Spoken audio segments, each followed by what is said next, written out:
All right, welcome back, everyone. Our next presenter is Luke Shabro. He is the Deputy Director of the Mad Scientist Initiative with Army Futures Command. He is also the Deaf Agora Lead for Hampton Roads, Virginia, and is a former intelligence analyst and instructor. Today, Luke will be discussing the future operational environment and challenges to verifying authenticity posed by AI. Thanks, Adam. I really appreciate it. Appreciate you all having me today. As Adam said, I've been working for the Army as both as a futures analyst and recently as deputy director for the Army Mad Scientist Initiative. So we're actually a blended team. Part of us are under U.S. Army Training and Doctrine Command, and then part of us sit under the Army Futures Command, Futures and Concepts Center within the Future OE Directorate. So what I want to do today is kind of talk a little bit about what the future operational environment looks like, and then what does AI look like on the future battlefield. And I appreciate you pushing slides. So next slide, please. So really looking at what is Mad Scientist. So we're a community of action to kind of disrupt thinking. So what we want to do is talk to people the Army normally doesn't talk to and figure out what the future looks like. So we can't build a future Army unless we understand the future operational environment that we're going to be operating in. And what we do is not predict the future, because prediction, especially point prediction, is a sucker's bet. But what we try to do is describe the future operational environment. What do we think it's going to look like? What is it going to feel like? What kind of technologies and trends are going to be featured in that future operational environment? So to do that, we reach out and talk to a lot of different organizations. There's three primary communities that we talk to, generally speaking. The first being is academia. So we host, generally speaking, about 3 conferences a year, 2 of those being unclassified, 1 being classified. And in those conferences, we usually partner with a premier academic institution. So every year, almost every year, we partner with Georgetown University. We partner in the past with SRI International, GTRI, as well as University of Texas, Austin last year, and many other academic institutions. And then we partner with the government. So obviously with the sister services as well, between Marine Corps, Army, Air Force, Navy, and all those. But we also reach out to other government organizations throughout the intelligence community, FBI, DHS, State Department, and groups like that. And then after that, the third community is really tech and industry. I know a lot of you on the call today are really in those fields. So what we're trying to do is understand where tech and industry are going with these various future trends and technologies. And while we work with some of the larger firms like NVIDIA, IBM, Google, we also like to reach out to a lot of startups in smaller countries, so that, smaller companies, so that we can learn about what's happening at the bleeding edge of technology, what might not be widely adopted so far. Next slide, please. So this is kind of a look at really our virtual ecosystem. What does it look like in terms of intelligence partners that we have? We work with all the different DoD and national labs, from Sandia to all the Army labs, like ARL and other labs within CCDC. So up at Picatinny, the Armament Center, and groups like that. But we also, again, work with industry and academia throughout the think tanks. You'll hear August Cole on later. We've actually worked with August before, and the Atlantic Council, RAND, and groups like that. So this is a big look at the ecosystem and how we talk to people and where we operate. And we have a lot of touch points publicly where you can reach out to us. Our APAN site, or All Partners Access Network. I can get that website to anybody, but really that's where we post all our public facing things in terms of content, and you don't have to have a DoD ID card to get on there. As I talked about, the unclassified conferences that we have, Elsa Kania, who is just on, is one of our mad scientists who is presented when we were out at Silicon Valley. And then we have August Cole, who's on later, actually presented at GTRI. And you can actually see their talks if you go on our YouTube page and get on there and be able to see all those previous talks. So we have those on our YouTube channel. The Mad Scientist Laboratory blog site is fantastic in terms of getting twice a week.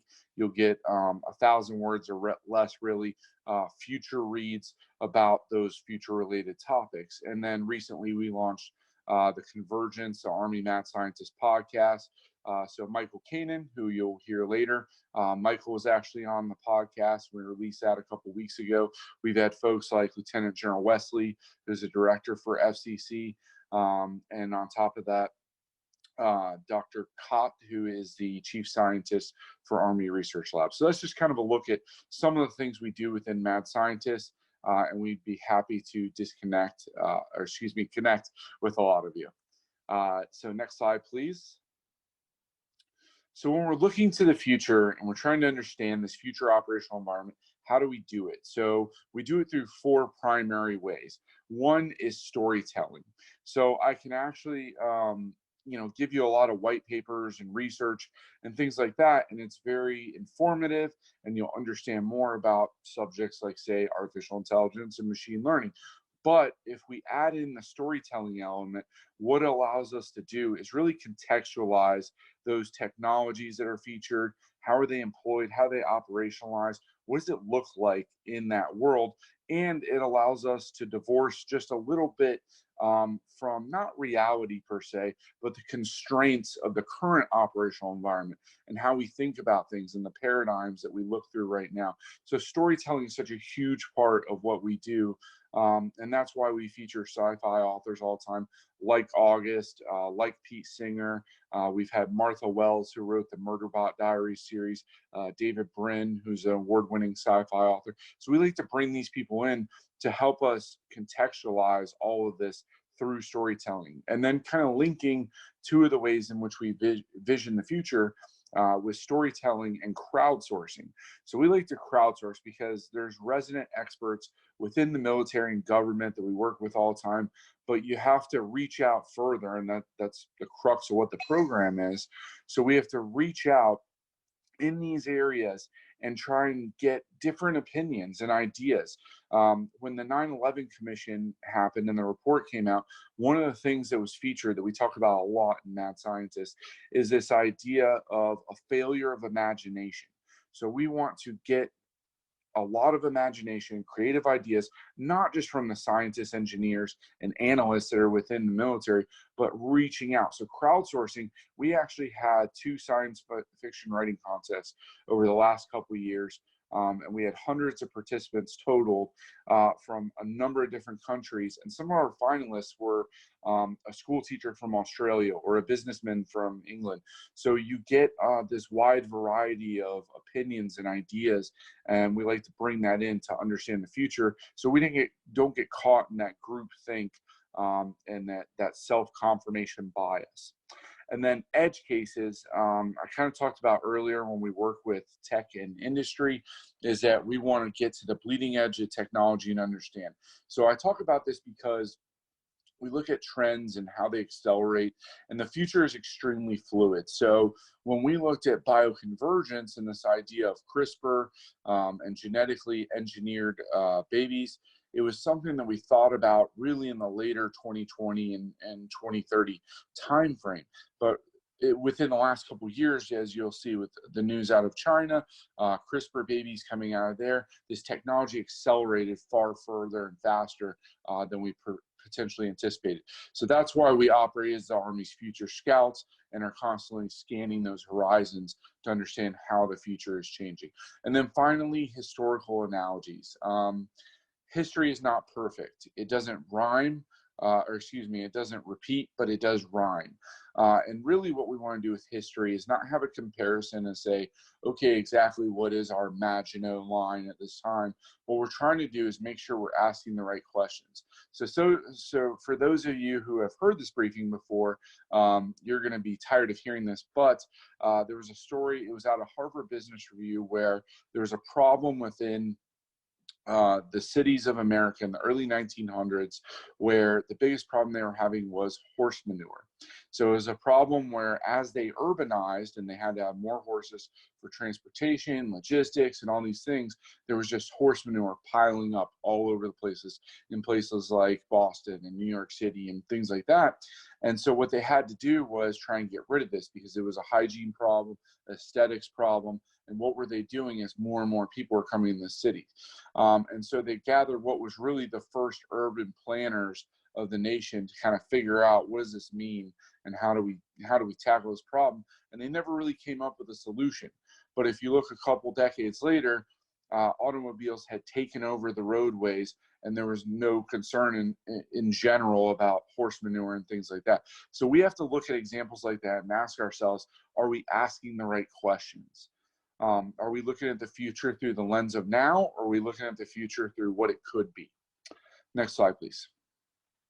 So I just want to briefly highlight on this in terms of exponential threats and the power of convergence. We call our podcast a Convergence because it's one of the things we look at. If you look across this line 1 through 7, and you look at the convergences that take place between all these different technologies, they each impact each other. And there's so much overlap in terms of how it changes things.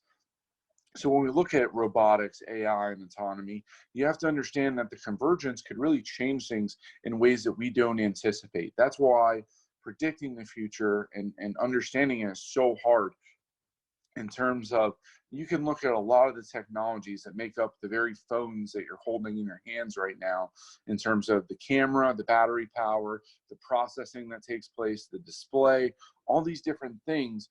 And while we might have looked 20 and 15 years ago at these technologies and understand they might go along this linear trend line and understand how they advance, what we might not have anticipated is how they all converged. The phone in your hand right now, or in your pocket, or around you, is the prime example of convergence and how these technologies come together, and how those technologies then turn around and impact the societal, economic trends that take place within our everyday lives. Okay, next slide, please. So what I want to understand, or bring an understanding to, is that we talk about the operational environment. So people say, okay, you have a mixed team between TRADOC and Army Futures Command. Who's responsible for this future operational environment? Well, we're actually all responsible in terms of there's a continuum. So FORCECOM, who's dealing with the training and leadership development at the very short term, in terms of executing right now, they're really looking at that operational environment within 0 to 2 years. So right now out to the next 2 years, because they have to look at how they're going to employ forces, what do operational deployments and training and all these cycles look like. TRADOC then goes out to the more near-term future in terms of 2 to 7 years out, because TRADOC has to assist in the force development for these forces that are going to be employed. But if you look at Army Futures Command, we're looking 10 to 20 years out, even to the deep future, because the decisions that are made today in terms of budgeting, force structuring, and what that future looks like are going to impact the future operational environment as we move forward in that continuum. So when we talk about technologies that were so critical in terms of the Gulf War, and then even in OIF, OEF, in terms of Black Hawks and Abrams tanks and long-range precision fires and all these things, these weren't technologies that were just built overnight. That they said, okay, let's have these technologies fielded. It was the maturation of all this technology and the convergence of all those trends that really put together all those technologies that became really the cornerstone for what air-land battle looked like for so long. So what we're building now is not only going to impact multi-domain operations in the future, but it's going to impact what's beyond that too. So that's where the continuum of the operational environment comes in. Next slide, please.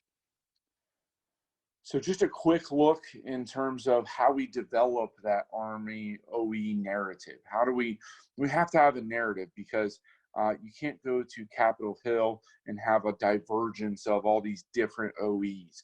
What does it look like? Okay, PACOM thinks it looks differently, or CENTCOM thinks it looks differently. We have to have one solid Army operational environment narrative that allows us to make these decisions that are going to be so impactful for so long. So we really start out with national policy and strategy in terms of understanding the national defense strategy, the defense planning scenarios, op plans, com plans, all those different things. And then we look at it through the lens of a threat, because what we're looking at is a threat-based Army for the future. And then we're informed, as we talked about, here's where mad scientist comes into play, academia, industry, policy institutes. And then from there, that's where we get our drivers and trends and understand. And then we can go to exercises, what was previously Unified Quest, was now called Future Studies Program, and the different experimentations and simulations that take place for joint warfighter assessment and things like that. And then that becomes the foundation for all of our leader development, training, doctrine, concepts. That's where TRADOC comes into play. Those all become the foundational underpinnings for the Army of the future. So that's why the Army OE narrative is so important. Next slide, please. So what does the OE look like out to 2035? And you really got a great briefing recently from Elsa, who talked about what China looks like in terms of how they're trying to intelligize the battlefield after they've already focused on informationalization. So looking at our pacing threats is really what we consider most. Russia and China are the pacing threats because those are the highest nuclear near-peer adversaries that have capabilities that are going to challenge us across all domains. And while we've had to focus on the coin and counterterrorism fight for the last 15 plus years, almost 20 years, what they've done is recognize the areas in which they can gain overmatch and where they can make some fundamental changes in terms of they built capacity for electronic warfare, integrated air defense, so you're talking about your air and missile defense systems, counter space, precision navigation, targeting, how they do their recon info strike complexes, meaning in simple terms, how they can target us faster. So all these different things have taken place to where we have an OE where we are challenged across all these domains. So if you think about things like Operation Iraqi Freedom and the initial invasion into Iraq in 2003, and you think about what was really kind of a checklist. So you can gain air superiority, you gain control of the maritime lines of communication and the strategic choke points, and then you have the land invasion that takes over that domain. We cannot look at domains in terms of a checklist any longer. What we have to do with multi-domain operations is look at how do we open windows of superiority so that we can operate, and that means that the services that work together between Air Force and Army and Navy and Marine Corps, we have to work at how those services can synchronize and be able to actually fight in the future against this advanced threat that again challenges us in all these different areas. Next slide, please. So what we're looking at is two eras, kind of. An era of accelerated human progress through 2035.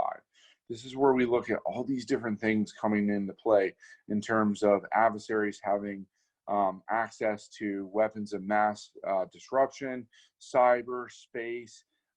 We're dealing with all these different issues right now, and information is such a key part of this, and I'll talk about that a little bit more on further slides. And then we get into the era of contested equality. So are we looking at the United States as not just a unipolar power that is above all others, but are we looking at the United States as hopefully the first still among equals, though? So we look at that contested equality. We cannot assume that we're going to have superiority in these areas, and technological superiority is not a birthright for the Army. So this is something that we have to look at constantly. Next slide, please. So now we get to the topic that really everyone tuned in here is probably actually thinking about, and that is the AI on the future battlefield. What does that look like? And some of what I was saying, sorry, is that what a lot of you are here for is to really understand AI in the future battlefield. And some of the previous speakers really talked about how is that manifesting within the DoD and the National Commission for AI, and what does that look like? And what I want to talk about is, what does it look like on the battlefield? So one of the key features that we talk about a lot is invisible AI or pervasive AI. So what we think and what we project really in this understanding of what it'll look like is that AI will be so pervasive across the battlefield that most of those functions and processes are taking place without commanders or warfighters really noticing or understanding. So when you see scenarios where they talk about, okay, now we're going to, even science fiction stories where they say, okay, now we're going to push the button on the strategic AI. That doesn't make a lot of sense, because the processes and the power behind AI and what's making it such a useful function, in essence, on the battlefield, is that there is no on or off switch. It's not something where you cognitively say, okay, I'm going to push the button on AI now. You kind of got to think about it in terms of the cell phone that you're using right now. As you're traveling, and imagine yourself driving in a vehicle, and as you're traveling, your cell phone is consistently pinging off these different towers, and it switches towers without notifying you. It's not something that you do manually. It's not something you generally think about unless your service starts to go down. But generally speaking, you don't think about your cell phone making those constant switches, but it's happening all the time. So if you think about AI and functions that are going to fit within the cycles and processes that we have, you're not going to be thinking about it. It's just something that's going to be happening in the background. And additionally, we talk about speeding things up. So AI speeds up existing processes, but also how does it change those cycles? So when you talk about MDMP or mission planning and the intelligence cycle and the targeting cycle, it's not just going to speed it up. What if it changes them entirely? So you think about the intelligence cycle, those of you who are analysts think on there, you have the collection aspect, and then there's processing and exploitation, and there's production and analysis, and then distribution of that production and analysis. So how does it change in terms of, is it continuous? Does it take some of the steps out? Or does it just take the human out of some of the steps? So all that is extremely interesting in terms of how it speeds up on the battlefield. And you see some of that taking place not through AI right now, but just purely automation. And that's happening with the Russian Recon Info Strike Complex. And they've really changed the dynamic of how they do targeting because of that. So if just automation changes those things, then AI and autonomy has the capability of changing even further. And then I'm going to say this wrong, so I apologize to any French speakers, but the coup d'oeil, I don't know how to say it, but basically the eye of the commander, freeing up warfighters and commanders. AI and intelligence systems and entities are going to be conducting all this machine speed collection, collating all the data, analyzing the battlefield. It'll actually free up warfighters and commanders to do what they do best. So there's been some concern before. We kind of talked about things like IVAS. If anybody's familiar with IVAS, the Army's been working with Microsoft on the HoloLens to essentially make a system for soldiers that are going to be able to see advanced heads-up displays using augmented reality and things like that on the battlefield. And there was some concern of, aren't we overloading warfighters? Do I really want to tell my specialist or whoever it is, my PFC, to operate on this battlefield, and they're getting flooded with information and overloaded? But actually what the AI can do, and through these various heads up can really do, is actually free them up. So I'm not going to give them a deluge of data so that they can't sift through it. It's actually the AI should actually be doing this for them so that they can gain a better understanding of what's happening in their surroundings all around them without actually having to process it and go through it. So let's make them better at what they do best. Next slide, please.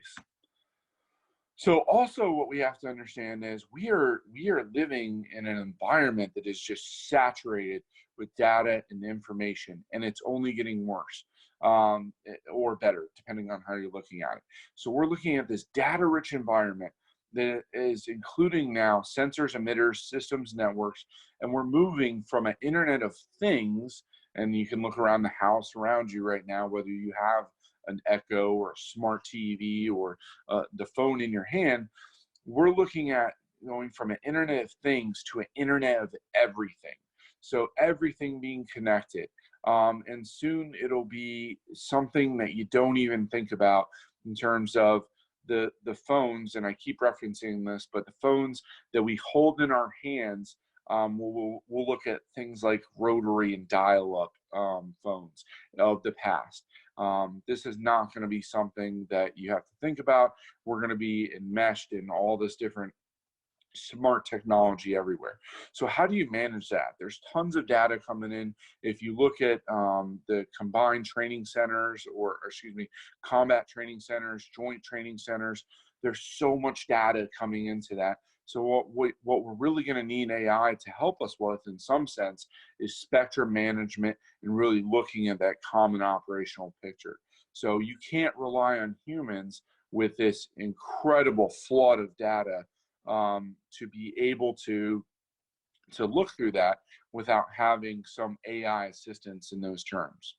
And then learning things in collaborative entities. So what if we have weapon systems, munitions, vehicles, wearables like exoskeletons that are actually learning themselves? We're talking about all these different learning things, and then all these collaborative entities that work together, and how much of that takes place, and what we're really trying to understand. And I think some of the work being done at the JAIC and the Army AI Task Force and all these different areas where these efforts are taking place, I think we're going to have to ask questions about where is the human in this space, and where can we take the human out of to make things faster and more effective. And then resilient and layered AI. So we talk about onboard services and localized collaborative systems, but how much edge computing has to take place forward for that to happen? Because one of the things that we're looking at in the future operational environment is that we can't have assured communications all the time. It's just not a reality. So we're working on an Army network that is resilient and layered and can give us that consistent connectivity, but we know the truth in terms of working even in an environment like OIF and OEF and Operation Inherent Resolve recently, where communications aren't even assured without being challenged in those areas. So when we're challenged across the electromagnetic spectrum and cyber in that SEMA environment, then how are we going to be able to operate? So for all this AI then on the battlefield, how can we have cloud computing, edge processing, all these different things, so that we don't have to rely necessarily on that persistent connectivity? So another interesting manifestation of AI on the future battlefield. Next slide, please. So finally, one of the things that we looked at, we actually had a blog post about this, but I really wanted to bring it up, and I think this is going to be extremely interesting as we come into another national election cycle, and as we're dealing with the pandemic right now, and the amount of information that is going out, and the amount of information that people are relying on for their everyday lives. What we're facing is the death of authenticity. So how are we going to identify what is real and what is not? So weaponized social media, it's something that Peter Singer has talked about. If you read his book, it's phenomenal, Like War.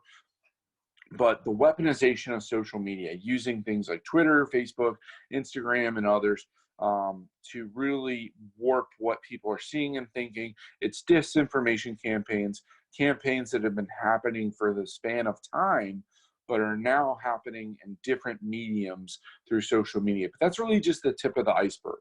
So we're looking at potentially an entire new era of information warfare. Again, these things are not unique in terms of propaganda and disinformation.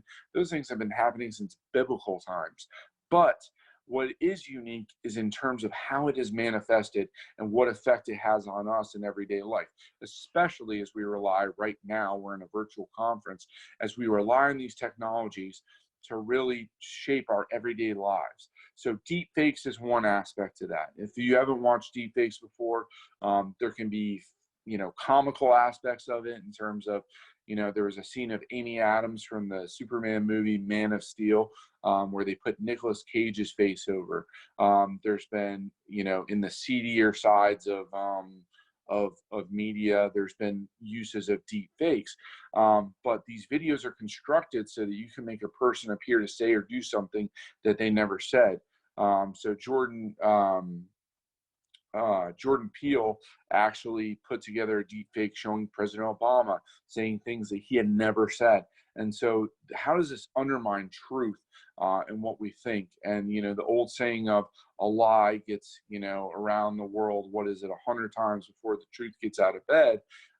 That's even further in terms of global interconnectivity. So if we get these deep fakes out, are people going to be prone, based on their biases, to believe what they see first? And it's becoming extremely difficult for people to discern deep fakes from real video using the naked eye and ear.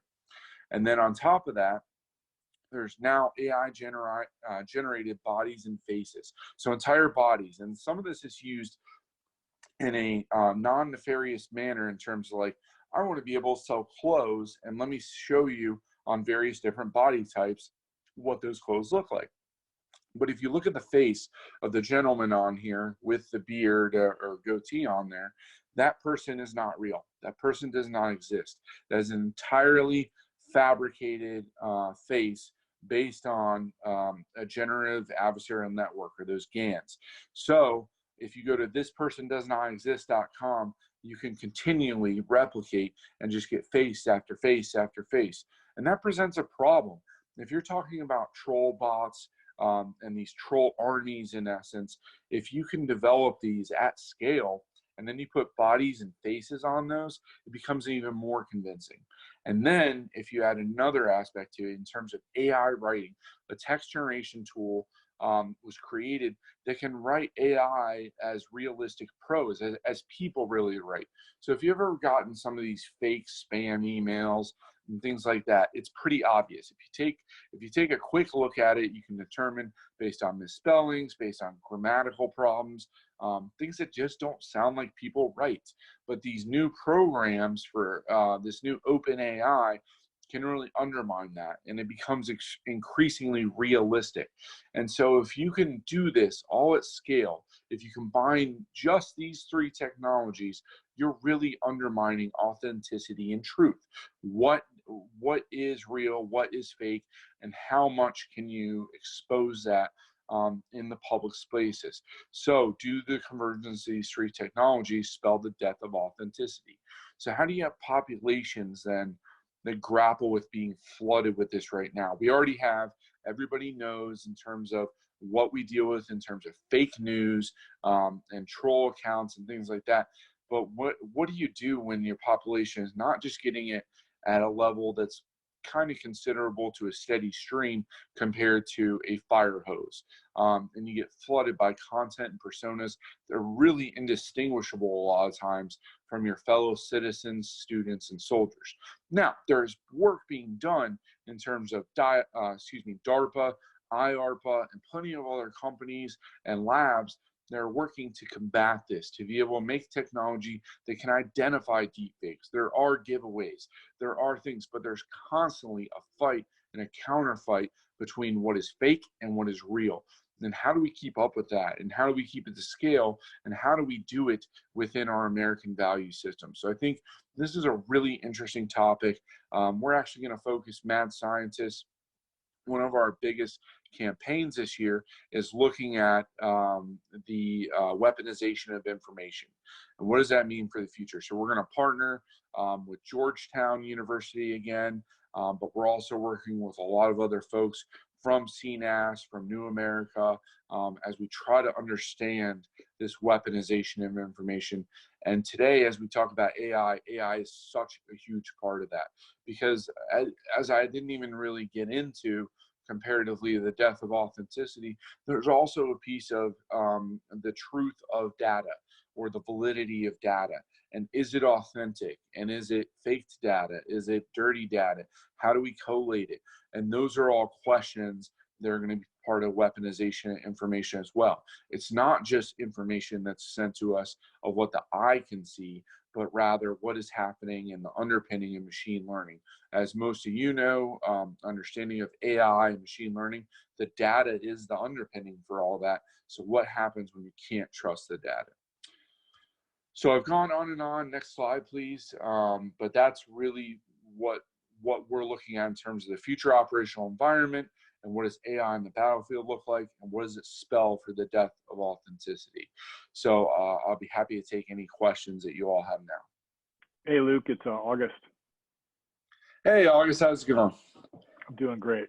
I had a question about the death of authenticity, in the sense that, how far closely to the edge does that need to be pushed, in a future operating environment, such that I might be able to look at area around me and understand where the misinformation is shaping, my ability to do X or Y, or is this much more like it needs to be refined, off or out of that immediate area because it's too distracting? Have you guys thought about that kind of cognitive load stuff? We haven't entirely, although I'll say in a much more finite sense.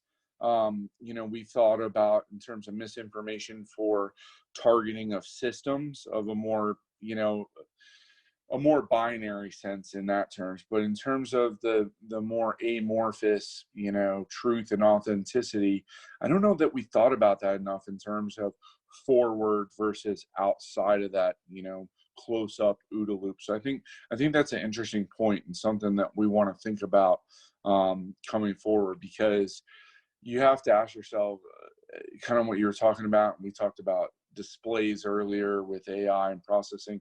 Are we giving them too much if we tell them this may be misinformation? But I also think it's important. It's kind of like something that was being worked on down at SoftWorks in a data visualization tool. And it was rather than data, seeing something streaming across your screen, it was this idea of going into virtual reality and putting yourself in the data and visualizing it in a 3D way. So do we have to visualize misinformation and disinformation in a similar way? So I think I don't have a great answer for you on that so far, but I think that's an interesting point to be brought up and something we have to consider going forward. Thanks. Appreciate it, August. Next question is from Dana. With deepfakes permeating the sources for facial recognition, how is that going to affect the long-term learning for AI? I think that's a hugely important question, because we have to ask, what are our data sets? I think it's something that was discussed in the Jake slides before, and something we've actually heard Lieutenant General Shanahan, commander for Jake, explain before, is that the data is probably the most critical piece in terms of how we work these things. The Jake really spawning as part of Maven. And so if you're building systems that are reliant upon facial recognition, you have to know those are real faces, not things that were generated based on AI. Or do you want to use fake generated faces? For instance, China has a wide area surveillance network in terms of not only within mainland China, but they've offered security deals in Africa and South America, where they've installed these cameras and security systems either for on the cheap or free of charge. But what it's allowing them to do is get faces from all over the place. So they're not reduced to foreigners or their indigenous population within China. They're actually globally collecting faces. But the United States is already concerned in terms of privacy invasion and things like that. So do we want to build data sets that are based on fake faces that have realistic features? So I think that's an interesting point, Dana, in terms of how do we approach that, and how do we verify that those are real faces? And that comes into some of the work that's being done at DARPA and IARPA and those other places, is authenticating what those faces are. So thanks for that question. Todd asks, are our linkages and connections strong enough across DoD cyber Homeland Security cyber, and commercial industry and government cyber to prevent all foreign threats? To prevent all foreign threats, probably not. I think the problem isn't just within the DoD and the government and military at large. The problem is that you have a dichotomy between security and openness. And there's certain aspects of how we continue to advance in technology and open ourselves in terms of what we need for artificial intelligence and opening channels and how we operate with that data that we rely upon from the civilian sector. And that's something I talked to recently with a group of city manager fellowships, is this idea that installations in the future are not going to be able to be entirely separate for the military. There's going to be services and smart systems outside of the gate, if you will, that we're going to rely upon for those dependents, for even operations within the military that are going to require openness that we currently don't have to deal with. So with that dichotomy, if you think about it in terms of cyber, there is a lot that takes place, not just within DoD information networks, but goes outside of that. We have to communicate with all these different information networks, which means our threat vectors open up to the public. So I don't know. I think within the DoD, we have a lot of connection between our cyber and cybercom and all these cyber entities within the DoD and military structure, and even within the government, but there's a private or a commercial sector that we have to connect to that's kind of wide open, and that's really concerning. And I think you see foreign actors in open source right now. I've heard people say, well, there's not been tremendous cyber effects in terms of attacks and things like that. But what we have seen, and you can see it in open source reporting, is they're getting into some of those critical infrastructure systems. They're getting into financial institutions. They're going into all these places. And what I'm concerned about is the mapping that's taking place right now, and then probing and understanding where our systems are, what the infrastructure looks like. And then when you get to that 0-day attack, you have significant vulnerabilities. So my answer would be, I think we're okay. In terms of the DoD and larger government, the real touch point, or really friction point, is between us and the commercial sector, and I think we're working on that, but I don't know if it's being done fast enough, if that answers your question. Next question is from James. How will the Army respond to this compromise of authenticity, especially when it comes to command and control? Should there be a mentality shift to prepare personnel to question the validity of orders or instructions? Yeah, I think that's a great question. How do we approach this? The Army is certainly considering it right now. I think right now it's being looked at more of 100,000-foot view. We're actually working with Hacking for Defense right now because they're helping us potentially develop solutions. There's worrying concern right now about social media accounts of notable general officers and senior executives being faked, and the information getting out from those or being put out from those as disinformation. And so we want to verify, even just at that high altitude right now, the authenticity between what is being said to soldiers and their dependents, and what is not, and what is misinformation. So I think, yes, we will be exploring that, because we have to understand on the battlefield, you think about, okay, in terms of the nuclear codes, there's verification that takes place, but that's also a very small, I won't say small problem set, because it's extremely important, but how often are you having to verify nuclear codes in comparison to decisions that are being made on the battlefield at a very rapid rate, and you have to be able to verify those. So that's a great question, and that's something we're absolutely going to have to explore. From Evandro, is there a concern that fiction writers' engagement might overly influence officers to where their expectation is so far-fetched that it becomes hard to actually work in the level of the here and now? And what can actually be? I'm concerned for the reverse issue where expectations are so bloated that it becomes counterproductive. Yeah, I think that's a great question.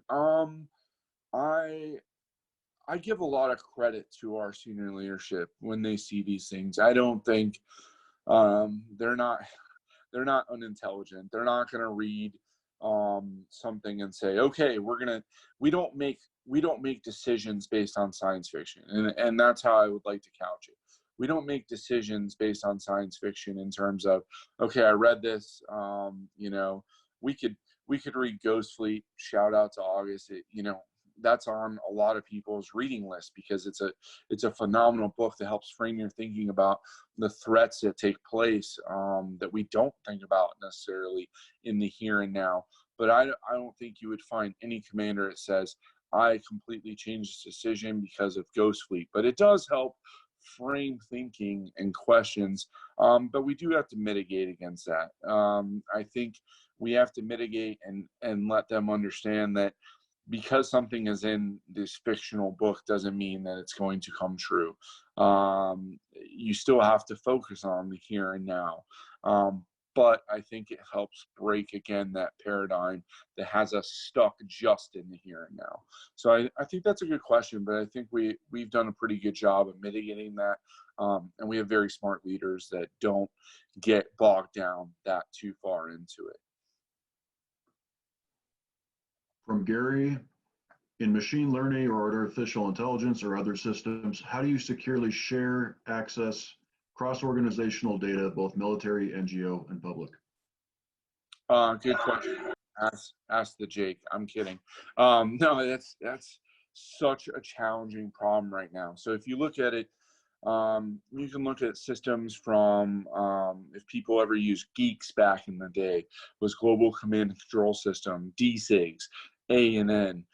There's challenges there, sharing across Link 11 and Link 16, sharing data that's already a known commodity, a known thing. And battlefield data is extremely dirty. And I won't say that vehicle autonomy is an easy thing. I mean, we kind of thought, okay, we'll see self-driving vehicles early in the 2020s, right? But it's been an extreme challenge because just the complex nature of the problem and decision-making and things like that. And driving is easy comparatively to the battlefield because it's something that has billions of iterations every day, and it's defined to these roads. How many battles happen every day? And how do you quantify that data? And if you replicate it or you synthesize it, how do you keep it authentic to what it really would be like? Battle is something that is not a daily occurrence in the traditional sense. So how do we get that? And then, as you said, how do we share it across those networks? And unfortunately, I don't think that's an answer that we have yet. So I see we're kind of running out of time in terms of Q&A. I really appreciate all the questions. I'll be happy to type any more answers in to the chat or the Q&A. If you have any questions, please reach out to me.